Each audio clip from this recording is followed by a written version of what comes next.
Hey, in case no one has ever told you this, you don't need to go to church to go to church. Holy Wars, week 22, May 31st. Today for church, I went to Fat Cats. Fat Cats in Saratoga Springs, Utah. Last Sunday was my birthday, so for church, I decided to spend some time with family and friends. And so I'm framing Sunday's worship as a liturgy of play and community. A lot of religious traditions forget that joy, fun, celebration, and gathering are not separate from spiritual life. They are spiritual when done consciously.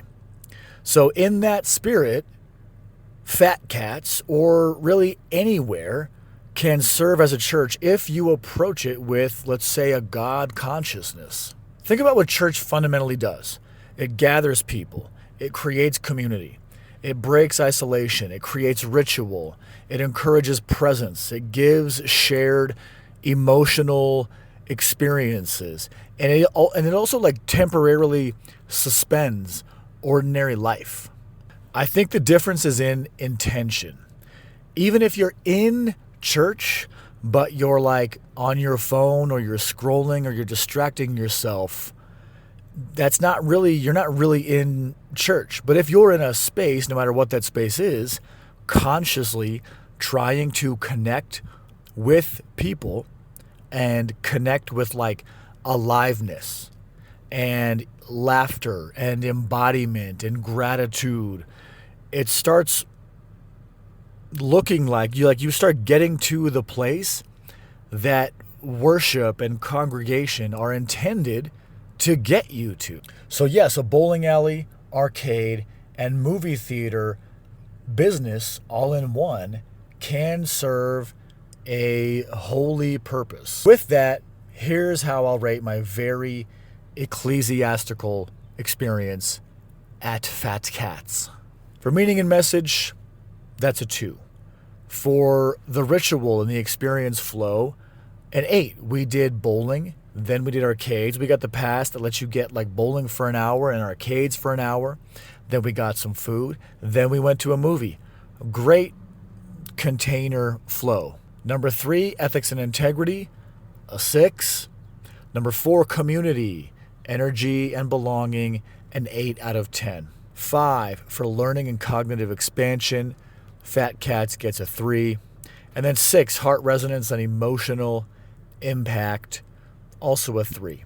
That brings Fat Cats' total score to a 30 out of 60. Here's how they rank compared to the other churches and other businesses that I've had the pleasure and the opportunity and the honor of visiting so far this year. One final thought. I want to say I think there's something spiritually healthy about reclaiming play as sacred instead of treating seriousness as holy. As a personal trainer and a yoga instructor and a meditation teacher, I see people every day who are spiritually malnourished. I can see it in their faces. I can sense it in their energy.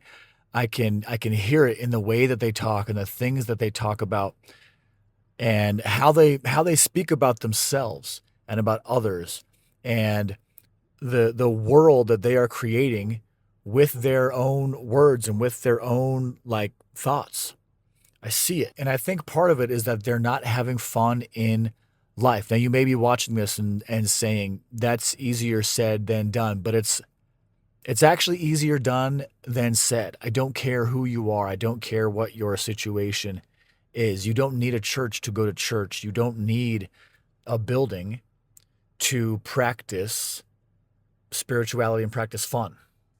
I can tell you in my experience that what I have seen and what I have witnessed and what I have been a part of is that transcendence does not require constant stoicism.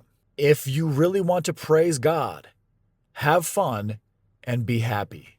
Thank you for watching. I love you. See you next time.